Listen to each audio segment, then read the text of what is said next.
My God, Meera ji हैं। और ये देखो जरा, डस्के का शाहरुख खान भी बैठा हुआ है और मल्ला समय वाला का बट भी है। मीरा जी, मैं जाऊं तुमसे कुट्टी हूँ। क्यों?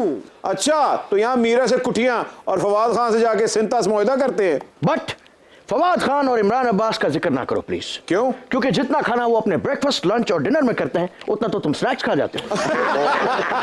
थैंक्स यार SRK, thanks, thank you very much. तुमने मेरा वकील बन के आर्गूमेंट दिए। आज तो तुम मुझे अता तारड़ ही लगे हो।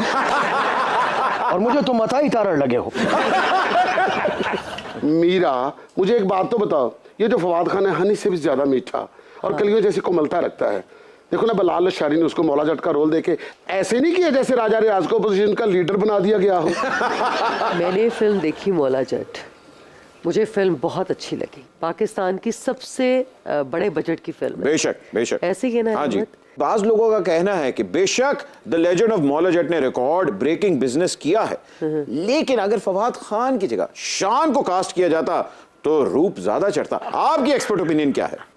मेरे ख्याल में अगर शान उस रोल में कास्ट होते तो मेरे ख्याल में घबराए ना। ओपिनियन है ये, फवाद का भी बहुत अच्छा, फवाद ने बहुत अच्छा किया है। अगर हाँ मुझे मौका मिलता रोल करने का तो मैं शायद नहीं करती। अच्छा, क्योंकि मैं समझती हूँ कि मैं वो कैरेक्टर जो उस कैरेक्टर के साथ नहीं, आप तो मौला जट अच्छी लगेंगी भी नहीं। नहीं, मौला जट नहीं। आप लूरी नत कर लेती तो मीरा मुखो जट्टी का रोल कर लेती, माखे का मैं कर लेता।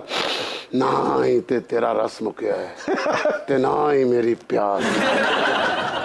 मैं आपको बताऊं, अगर मौला का रोल मैं करता और मुख्य जट्टी मीरा जी होती तो यकीन करें इस फिल्म ने 250 करोड़ नहीं 2500 करोड़ कमाने थे। उसके बाद पाकिस्तान एशिया का टाइगर बन जाता। एशियन टाइगर बन जाता। डॉक्टर महातीर मोहम्मद ने कौन सी मौला जट की थी? अम्मी जान कहा करती थी। बेटा कार ना आया कर। नहीं, ये नहीं, अम्मी जान कहा करती थी। आज 12 खाई कार कुछ नहीं पकना।